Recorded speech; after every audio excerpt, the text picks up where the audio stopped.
Eu estava pensando e lendo essa semana que 1/3 da produção de alimentos do mundo é desperdiçado. Você sabia disso? 1 trilhão de dólares, 1/3 de tudo que se produz no mundo vai para o lixo. Fiquei pensando no gigantismo desse desperdício que o homem, que nós todos fazemos em casa. Talvez algumas pessoas aqui são bem econômicas, guardam todo o que sobra do alimento, mas há tanta gente que joga tanta coisa fora, que depois de usar alguma coisa um tempo, ela acha que não lhe serve mais, e aí então desperdiça. E quantas oportunidades nós desperdiçamos? Quantas oportunidades nós desperdiçamos de dizer às pessoas que nós as amamos, que nós as estimamos, que nós valorizamos, um elogio, não é? Quantas vezes a gente joga fora uma oportunidade, depois que passa a gente, puxa, eu devia ter feito. Então há um desperdício de oportunidades. Isso é característico do ser humano, mas quando a gente olha para Deus, o Criador, a gente vê que tudo tem uma razão, tem uma ordem, tem um propósito. Deus não desperdiça nada do que Ele cria e nada daquilo que Ele planeja e executa fica naquela prateleira que você tem em casa lá de coisa que não serve mais. Todo mundo tem isso, né? Um lugar para esconder ou guardar alguma coisa inútil que é guardada por muito tempo às vezes. Deus não tem uma despensa onde Ele vai empurrando as coisas que saíram do controle ou que não deram certo, porque Ele tem um propósito até nas coisas que nós decidimos errado. E Ele, na sua sabedoria infinita, Ele faz com que estas coisas, mesmo aquelas que Ele não planejou, que Ele não teve como primeiro plano, estas coisas, quando a gente se coloca debaixo da mão dEle, Ele usa para o seu plano. Romanos 8:28 diz que para o bem daqueles que o amam. Quando a gente se curva e diz, Senhor, toma isso, esse desperdício, essa ação errada que eu tive, toma nas tuas mãos. Deus é sábio o suficiente para não desperdiçar até mesmo aquilo que nós fazemos fora da sua vontade. Agora, pense num milagre. Eu quero perguntar para você, você conhece algum milagre que foi quase desperdiçado? Há uma história interessante que Jesus viveu, Ele curou leprosos, e aí então 9 desses leprosos desperdiçaram a oportunidade de voltar a Jesus e reconhecê-lo como Senhor e como aquele que curou. Só um voltou. Para aqueles outros 9 que foram curados, houve um desperdício do milagre. Não no sentido de cura, porque eles se mantiveram curados, mas de se conectarem com Deus, com Jesus, e reconhecerem a autoridade de Jesus em suas vidas. Eu quero compartilhar hoje a história de um quase desperdiçado milagre. Um milagre quase jogado fora. Quase desperdiçado. Não da parte daquele que realizou o milagre, Deus, mas da parte daquele que foi usado por Deus, para realizar aquele milagre, para surgir aquela situação. Eu quero compartilhar sobre Jonas. Eu convido você a abrir a sua Bíblia em Jonas. Ah, pastor, onde é que está Jonas? Jonas, para te ajudar, é o 7º livro do fim para o começo, mas não no fim da Bíblia, no fim do Antigo Testamento, ou da Antiga Aliança, da primeira aliança, que é o que nós chamamos de Antigo Testamento. Se você for do fim em direção ao início, você vai encontrar Jonas ali no meio. Jonas foi um profeta que não apareceu muito na história, até quando ele aparece, ele se une para apoiar um rei, e este rei era muito mau, Jeroboão II. E ele dá uma profecia para o rei e era uma profecia furada, fora da vontade de Deus. Uma profecia apoiando o rei numa guerra que ele queria fazer. E aí Amós, um outro profeta, se levanta e diz: opa, espera aí, porque isso que você está falando não é de Deus. Não vá, rei, não vá. E o rei foi e se deu muito mal. Mas um dia Deus chama Jonas para uma tarefa especial. Você conhece a história de Jonas por causa de um evento. Qual foi? O peixe, não é isso? A história do peixe. Toda criança conhece a história do peixe. Mas a história do peixe está inserida numa outra história, numa grande história, que foi a missão dada para Jonas de levar a mensagem para uma grande cidade, que era a capital de um grande império, que era Nínive, e o império da Síria. Assíria, não Síria. O império da Assíria era um império muito cruel. Daqueles impérios sanguinários, destruidores, era uma máquina de destruição. Por onde eles passavam, além de conquistar a terra, de taxar os impostos, eles destruíam, como gafanhoto que vem destruindo numa nuvem, tudo aquilo que tinha pela frente. A história de Jonas mostra como Deus usa gente comum, gente falha. A história de Jonas me anima.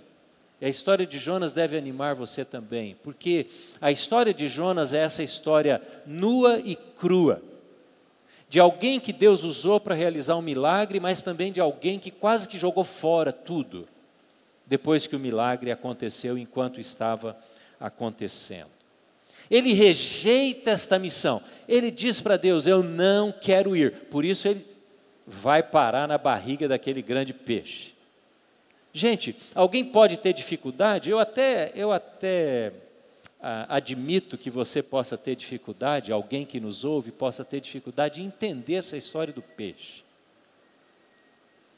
Continue lendo a Bíblia, mesmo que você tenha dificuldade de entender a história do peixe. Se você for pesquisar bem, você vai ver que a ciência abre muito essa possibilidade, de fato abre a possibilidade de ter um peixe do tamanho que possa engolir um homem e mantê-lo vivo durante 3 dias. Não tem problema quanto a isso. Mas sabe o que é impressionante? Não é a história do peixe, é a história do que aconteceu devido ao ministério de Jonas. Isso sim impressiona. O que aconteceu? Abra comigo lá então, no capítulo 3, e eu quero ler com você alguns versículos. O grande milagre, o grande improvável milagre, e isso sim nos choca, é o que é descrito aqui no capítulo 3, no versículo 5. Olha o que diz aí no capítulo 3, versículo 5. Os ninivitas creram em Deus e proclamaram um jejum, e todos eles, do maior ao menor, vestiram-se de pano de saco. Quando Jonas saiu anunciando que eles deveriam se converter da sua perversidade, da sua maldade, que Deus iria destruir Nínive, a capital do império assírio, aquela cidade poderosa, sabe o que começou a acontecer? Uma ação do Espírito Santo, trazendo arrependimento. Arrependimento.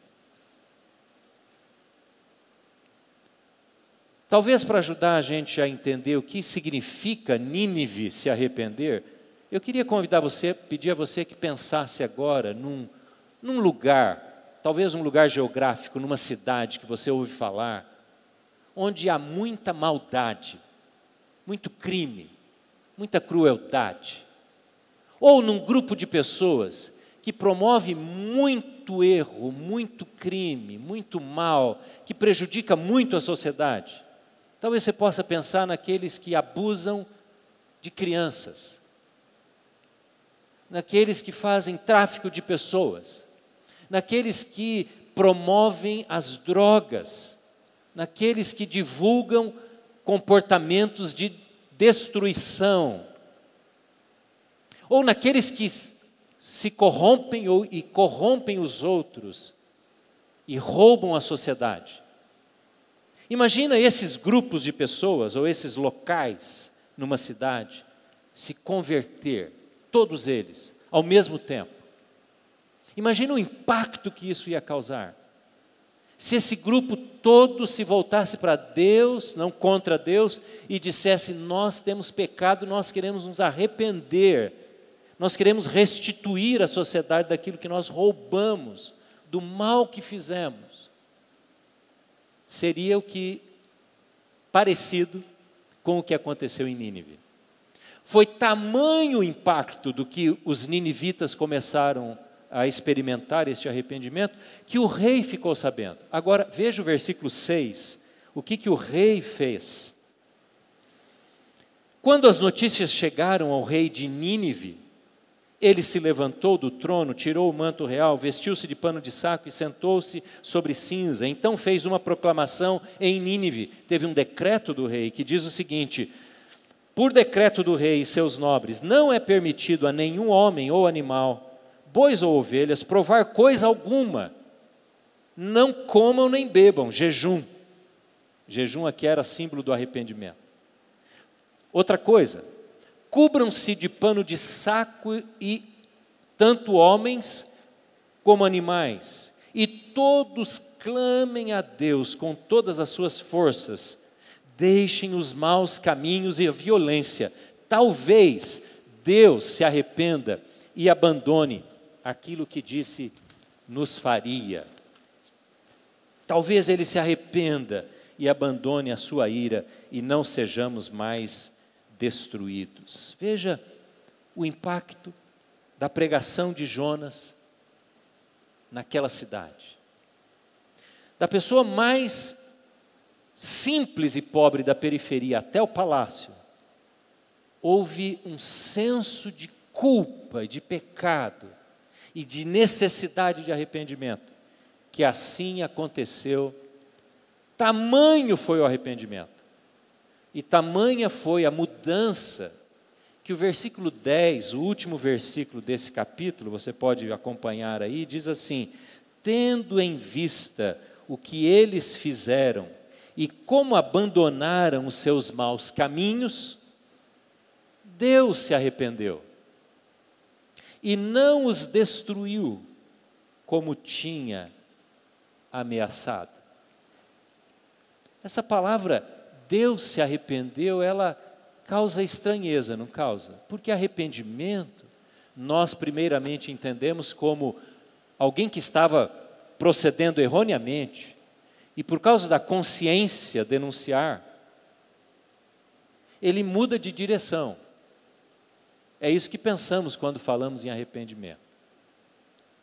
Então é como se Deus estivesse planejando realizar um mal muito grande, mas Ele fica com dó daquele povo, Ele fica pesaroso e diz: não, olha, eu não posso agir assim de forma tão dura, eu vou mudar, eu vou me arrepender. Não, não é isso que aconteceu. Existem duas maneiras que a Bíblia fala para explicar a ação de Deus. Uma delas se chama antropomorfismo. Antropomorfismo. Isto é, quando a Bíblia toma o exemplo do homem, da forma do homem, do corpo do homem, do ser humano, para falar sobre Deus. Por exemplo, Deus com os seus pés pisa em toda a terra e caminha em direção àqueles que o buscam. A mão de Deus está sobre as pessoas, é uma forma humana, antropomórfica, homem e forma de homem, para explicar Deus, para ajudar a gente a entender o que é Deus. Porque Deus é espírito, Deus não tem pés na forma de um homem, mas ajuda a gente a entender. Há uma outra maneira que é antropopatia, que é o sentimento do homem. Homem, patia, sentimento.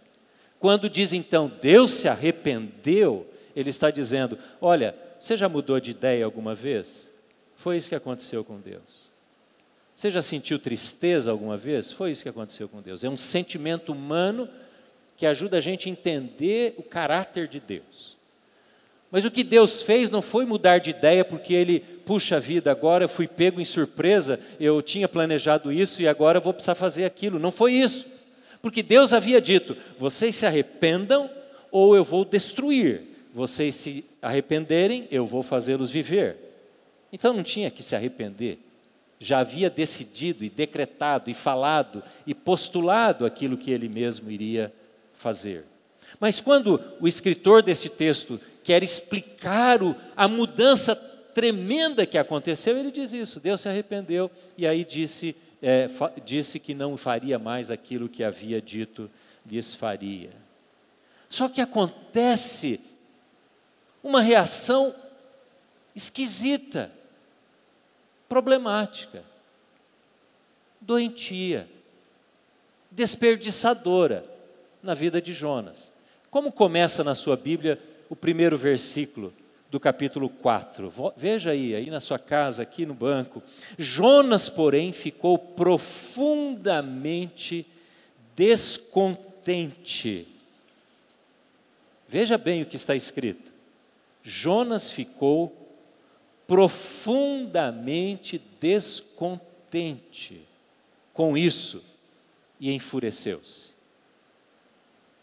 Jonas olhou para aquela situação e na teologia, na compreensão que Jonas tinha de Deus, ele não conseguiu entender o que Deus estava fazendo. O que Jonas nos mostra aqui é que, por não entendermos corretamente o caráter de Deus, nós corremos riscos de desperdiçar o que Deus está fazendo. Por que Jonas não entendia o caráter de Deus? Por que Jonas tinha um conceito errado de Deus? Porque Jonas, quando foi chamado para ir para Nínive, ele pensou o seguinte: eu sei que Deus é perdoador, e eu sei que a mensagem de Deus ela atrai pelo amor, e esse pessoal vai se converter, eles vão se arrepender, como de fato aconteceu, e Deus vai perdoá-los, mas eu não quero que eles sejam perdoados. Jonas tinha uma visão espiritual nacionalista. Para ele, Israel era não só a nação escolhida por Deus, mas era a única nação que poderia receber a bênção de Deus. Por isso ele decide não ir, e ele vai então em direção a Tarsis, que era uma cidade oposta, direção oposta à capital da Assíria, Nínive. Porque ele não consegue compreender um Deus misericordioso.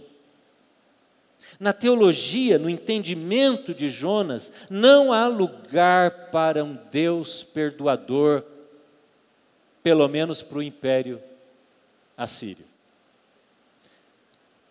Interessante que Jonas se arrependeu num dado momento da história. Quando ele estava lá na barriga do peixe, você lê a história no capítulo 2, você vai ver que Jonas pediu uma segunda chance para Deus. Conquanto que o arrependimento seja meu, é bom que Deus seja perdoador. Mas se for arrependimento do outro, aí eu não consigo entender por que Deus perdoa tanta gente má. Porque nós não compreendemos. E às vezes não queremos compreender, porque não buscamos nas Escrituras, na palavra. Interessante que Jonas usa a Bíblia para falar mal de Deus e para questionar Deus. Veja aí na sua Bíblia, tem aí um versículo que é uma citação. Versículo 2, ele ora, ele faz 3 orações aqui, bem curtas. Ele primeiro, no versículo 2, diz assim: orou ao Senhor: Senhor, não foi isso que eu disse quando ainda estava em casa? Foi por isso que me apressei em fugir para Tarsis. Eu sabia, aqui começa a citação de Êxodo. Eu sabia que tu és Deus misericordioso e compassivo, muito paciente, cheio de amor e que prometes castigar, mas depois te arrependes. Ponto. Ele está citando o Êxodo capítulo 36, quando Moisés sobe lá na montanha para receber de novo as leis. Mas ele para nessa expressão. E se você for lá depois, em Êxodo capítulo 36, você vai ver que o texto continua. A oração não para quando diz, sei que o Senhor é um Deus perdoador. Mas ele para, sabe por quê? Porque ele quer acusar Deus. Então, a Bíblia mal usada gera uma compreensão, traz uma compreensão errada sobre Deus. Vou dar um exemplo. Neste caso, Jonas pula, ele esquece, ele deixa a seguinte expressão, que continua lá no livro do Êxodo. Eu sei também que o Senhor é um Deus que pune o culpado. Mas quando ele vai orar, ele só cita metade do versículo, metade do texto. Porque ele quer denunciar Deus, ele quer dizer, eu tinha razão, por isso que eu não quis vir aqui, por isso que lá na minha casa, quando o Senhor me chamou, eu já quis rejeitar a tarefa. Ele está usando mal a Bíblia. Eu vou dar um exemplo de um versículo muito mal usado por nós os cristãos, por nós os crentes, por muita gente. Eu vou começar o versículo, ele é tão conhecido que você vai saber continuá-lo, de cor. Tudo posso, lembrou do final? Todo mundo conhece, tudo posso naquele que me fortalece. E a pessoa quando está decidida a comprar um carro novo, a gastar, a fazer um investimento, a assumir uma prestação de uma coisa assim, a perder de vista, ele diz, tudo posso naquele que me fortalece. Deus vai me ajudar, eu vou realizar o meu sonho. Quando ele está decidido a tomar uma decisão, até sem oração, não é? Sem buscar conselho, mas ele crê, ele quer crer que Deus vai ajudá-lo naquilo, mesmo que ele não tenha nem perguntado para Deus qual é o propósito dele, ele diz, tudo posso, Senhor, e vou fazer, e vou levantar a cabeça e Deus vai me ajudar. E aí não ajuda, a situação não vai para frente, o problema acontece. E aí ele e a família dele, que agora está enrolada numa situação, diz assim, mas cadê o Deus que tudo pode ajudar você? Cadê você que tudo podia em Deus? Mas este versículo foi tomado fora de um contexto mal utilizado, mal interpretado, para dizer uma coisa que Deus não está falando. Porque esse versículo, Paulo fala, ele escreveu numa situação de penúria tão grande, de dificuldade, quase fome, que ele estava vivendo até dias antes. E ele diz na carta, no versículo anterior e posterior, ele diz, eu sei viver em fome, eu sei viver em carestia, eu sei viver em dificuldade. Tanto quanto eu sei viver na abundância, quando tenho tudo. Porque eu tudo posso viver na pior situação, ou posso viver na melhor situação, porque Deus me fortalece. Eu não sabia disso? Tem que ler a Bíblia inteira. Não fazer como Jonas, ler um pedacinho e depois então criar um conceito errado sobre Deus. Você compreende como Jonas estava enganado acerca do caráter de Deus? E Jonas mostra que ele estava enganado acerca do caráter de Deus, porque ele revela uma alma doente. Uma alma doente. Uma espiritualidade doente, ou uma visão sobre Deus inadequada, vai gerar uma alma, uma psique doente. Ajuste o seu entendimento sobre Deus e muitas coisas vão ser ajustadas na sua alma, nos seus sentimentos. Olhe para Deus e pergunte, Deus, como é que o Senhor vê essa situação?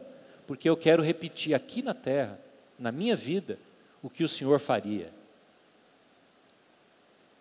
Por isso que Jonas não está disposto a perdoar, porque ele acha que Deus tem que trucidar com aquele império, e ele não está satisfeito com aquele arrependimento. Veja o que acontece com Jonas, quando ele vê que o povo estava se arrependendo. Ele faz, como eu disse, 3 orações. Nós lemos uma até agora, que foi a citação incompleta de um texto bíblico na cara de Deus para confrontá-lo. Veja a outra oração que ele faz agora no versículo 8. Veja no finalzinho do versículo 8. Eu gosto que você acompanhe aí, porque a história é especial, é maravilhosa. Olha o que diz no final do versículo 8. Com isso ele desejou morrer e disse para quem? Ele estava conversando com Deus. Para mim seria melhor morrer do que viver. Sabe por que Jonas fala isso? Esse absurdo. Por que Jonas revela um coração tão amargurado, querendo morrer? Porque quando ele viu o povo se arrependendo, ele abandonou a cidade. O que seria mais natural? Pensa num missionário que sai da sua terra, vai pregar lá na outra nação, e um monte de gente se converte. O que o missionário faria? Bom, se fosse aqui, a gente faria uma grande classe Nova Vida. Nós vamos ter uma classe Nova Vida agora em outubro, para as pessoas que querem se tornar membros da nossa igreja. Faríamos uma classe Nova Vida de criança, de jovens, de adolescente. Nossa, iniciaríamos discipulado, teríamos milhares de células, porque a cidade tinha 120 mil pessoas se convertendo. Mas Jonas não fica assim. Ele quer morrer e ele se afasta da cidade, e quando ele está lá no campo, ele fica com tanto calor, e de repente Deus faz nascer uma planta muito grande. Eu imagino Jonas passados alguns dias, né? Ele está vendo o povo se converter na cidade, a mudança da cultura da sociedade, e ele embaixo daquela trepadeira, daquele caramanchão, com raiva de Deus, a alma doente. Mas de repente a planta morre, vem um verme e come a planta. E ele acorda de manhã, aquela planta está destruída, e ele fica com raiva, mais raiva ainda. Ele fica louco de raiva. E ele diz: eu quero morrer mesmo, Senhor. Olha só o que aconteceu comigo. Além de aguentar a mudança daquele povo, ainda tem que aguentar o Senhor que permite um inseto vir aqui comer a minha árvore preferida. Jonas está preocupado com uma árvore, mas ele não está preocupado com 120 mil pessoas se convertendo. Parece aquelas pessoas que defendem os animais, as plantas, as florestas, e nós temos que defender mesmo a tristeza que está acontecendo no Pantanal, não é mesmo? Quando eu vejo essas filmagens, não só no Brasil, mas Austrália, Califórnia, tantos lugares, aquele fogo destruindo tudo. Que coisa triste ver a terra clamando. Mas é muito triste, pior quando alguém olha para as onças pintadas, para as florestas, e nós temos que olhar, mas não olha para os abortos, e defende o direito da mulher de praticar aborto. Essa é a inversão que acontece numa mente doentia como a de Jonas. Ele está preocupado consigo mesmo, como uma planta, mas ele não é capaz de ver pessoas e milhares necessitadas do perdão de Deus e da mudança de vida. É isso que acontece com Jonas, porque a alma dele está doente. E olha o que ele ora mais uma vez. A oração de Jonas é em pedaços. Versículo 9, Deus responde a Jonas, exatamente isso que eu falei a você. Você tem alguma razão para estar tão furioso por causa da planta? Respondeu Jonas, versículo 9 no finalzinho. Sim, Senhor, estou furioso a ponto de querer morrer. Olha a situação deste homem. Jonas não admite bondade de Deus para os outros. Eu li a seguinte frase essa semana e fiquei muito impactado com ela. Eu quero ler para você. Se a bondade de Deus para os outros é um insulto para você, há um orgulho, uma carnalidade, uma doença que precisa ser tratada. Eu vou ler novamente. Se a bondade de Deus para os outros é um insulto a você, há um orgulho, há uma carnalidade, uma doença que precisa ser tratada. Porque Jonas admite que ele precisa do perdão, mas ele não admite que alguém mais possa recebê-lo das mãos de Deus. Porque há um orgulho revestido de espiritualidade. Jonas é etnocêntrico, ele coloca Israel no centro. Deus se revela a Israel e nós somos os portadores, se esquecendo que Israel foi chamado para ser luz para as nações. Então é fácil eu admitir que há uma bondade direcionada a nós, mas não uma bondade direcionada ao outro. Ou é fácil admitir quando nós falamos sobre perdão para o estuprador merece perdão. E a gente não é tão incapaz de entender que Deus perdoa. Mas e se isso acontece dentro da nossa casa? Eu posso admitir que Deus perdoe aquele que roubou dinheiro público. Mas e aquele que roubou o meu dinheiro? Que fez o dano entrar nas portas da minha casa? Aí somente uma alma tratada por Deus, isso é um processo, leva tempo, é que vai ser capaz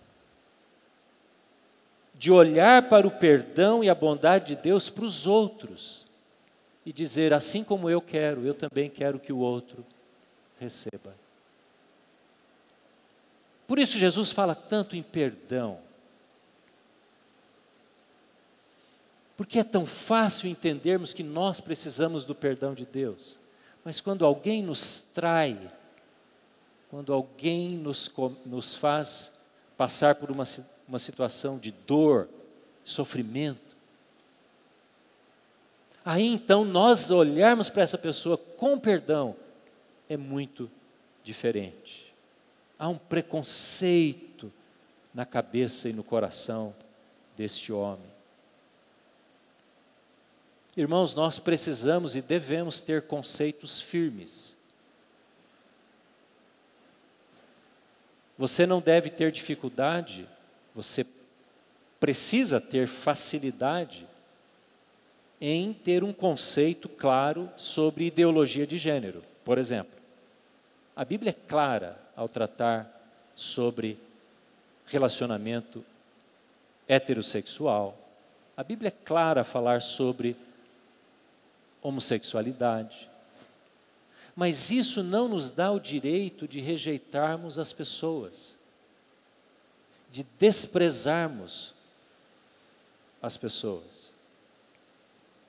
Jonas mistura as duas coisas, ele vê a impiedade daquela cidade, ele vê a criminalidade, a perversidade, e ele não consegue enxergar alguém que a partir daí se recompõe diante de Deus e se arrepende, porque a alma dele está tão contaminada de preconceitos contra os gentios, aqueles que não eram judeus, assim como o povo da Assíria o era.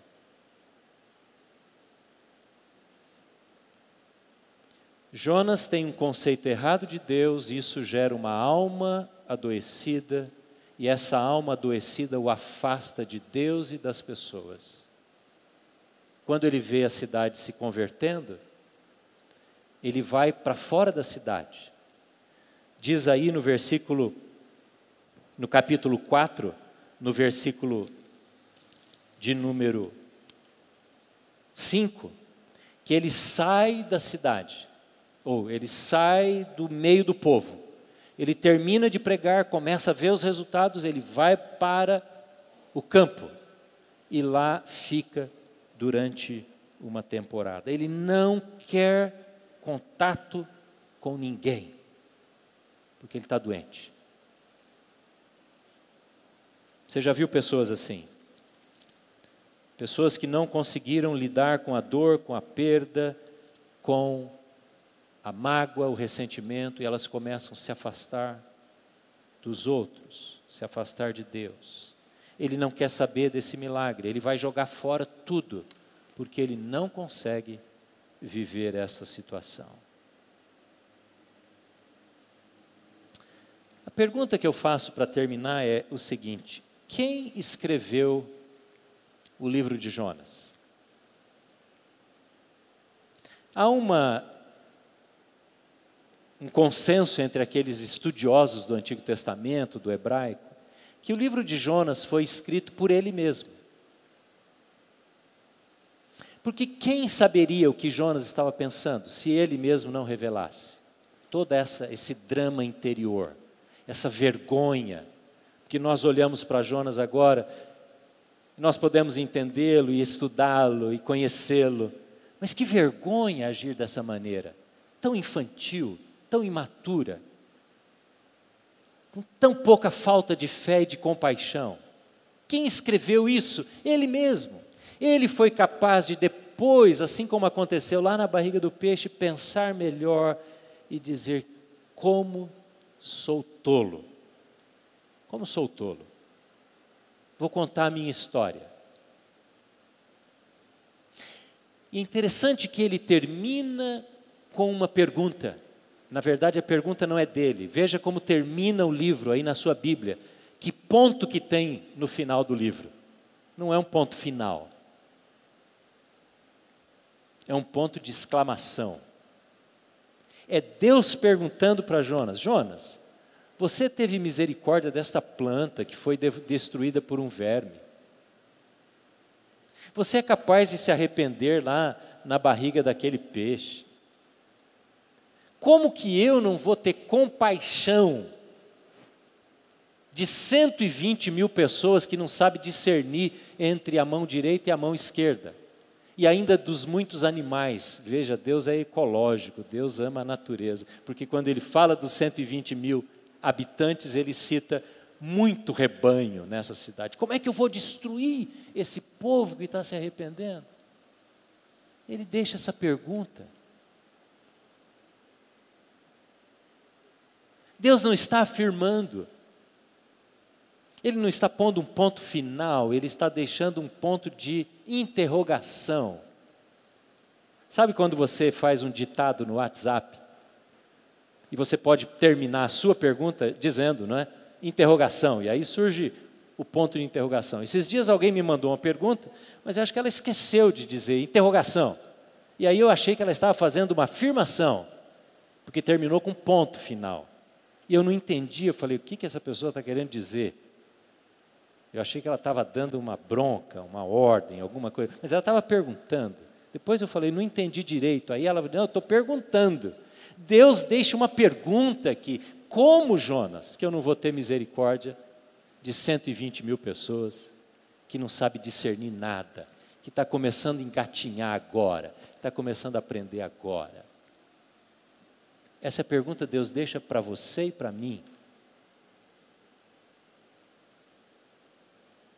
Porque quando nós somos feridos pelos ninivitas da vida, é difícil passar por esse milagre do perdão, não é difícil?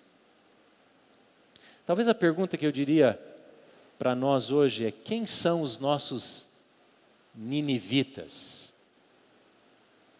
Quem são os seus ninivitas? Nessa pandemia, que situação se tornou a sua Nínive? Onde que o seu caminho está desalinhado, está cruzando desordenadamente com o caminho do Senhor? Onde é que está havendo violência na sua alma? Talvez contra si mesmo, contra Deus, contra as pessoas. Onde está havendo ira, onde está havendo mágoa, ressentimento, rancor mesmo, até com Deus, dizendo como Deus tolera uma coisa dessa. Como Deus pode perdoar uma coisa dessa? Hoje é dia para a gente responder a pergunta. Porque Jonas foi corajoso o suficiente para escrever o livro e contar as suas mazelas. Que bom, não é? Porque a gente se identifica com ele, não é verdade? Não é um super-herói. Ele é gente como nós. Mas fica a pergunta para mim e para você. Como é que a gente lida com os ninivitas na nossa vida? O que a gente vai fazer agora? Como é que nós vamos entender a graça de Deus e transferi-la para essa situação? Irmãos, tem situações muito difíceis, duras, para transferir graça, perdão, misericórdia de Deus para as pessoas.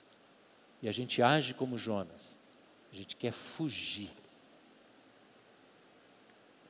Então eu quero convidar você hoje a não desperdiçar um milagre.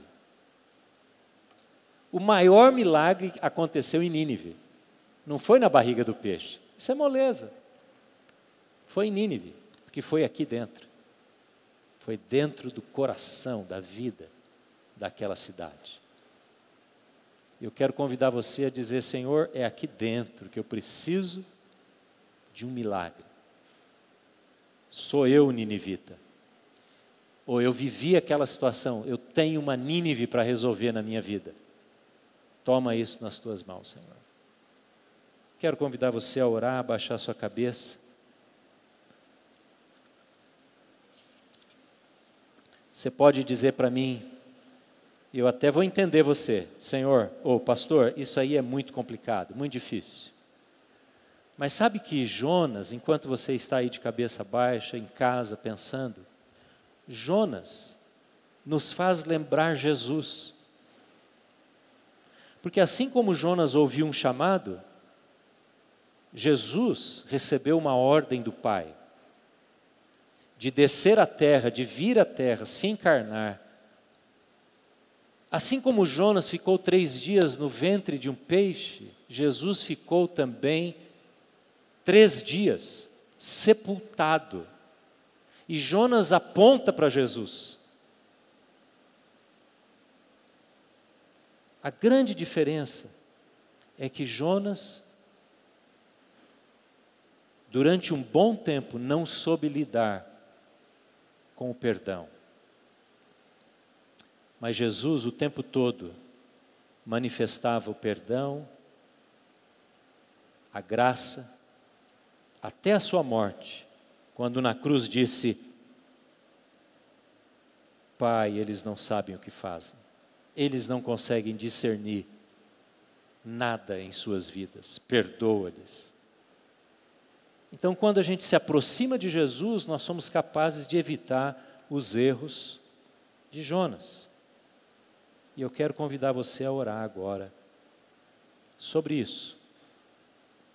E se você se identifica com isso, eu quero convidar você a ir no seu lugar, ficar em pé, na sua casa, curvar-se. Quem sabe você queira se ajoelhar,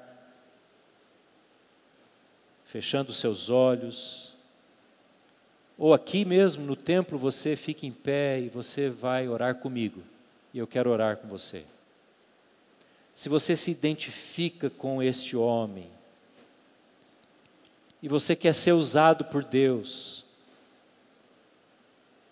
e você quer ver situações curadas, transformadas. Pai, eu quero te agradecer, Senhor, porque o Senhor nos alcança a todos. O Senhor nos vê como moradores de uma grande e necessitada Nínive. E o Senhor vem ao nosso encontro e o Senhor derrama graça e perdão sobre nós, para que nós também derramemos sobre outras pessoas. Eu oro agora em favor daquelas pessoas que podem, neste momento, estar vivendo, experimentando uma situação de bastante conflito interior, que precisam realinhar a sua vida contigo, que precisam confessar amargura, desprezo, preconceito, rancor, que querem nesta hora deixar no teu altar, na tua presença, aquilo que está ferindo, que está doendo na alma. Eu quero pedir que o Senhor nos ajude a entender-te melhor, Senhor, a olhar para o Senhor e permitir que o Senhor se manifeste, se mostre para nós e conserte a nossa maneira de enxergar todas as coisas. Queremos orar, entregar nas tuas mãos, Senhor. Traz da tua cura, da tua restauração, do teu milagre, porque não queremos desperdiçar o que o Senhor quer fazer e está fazendo na nossa vida. Assim nós oramos, em nome de Jesus. Amém. Amém.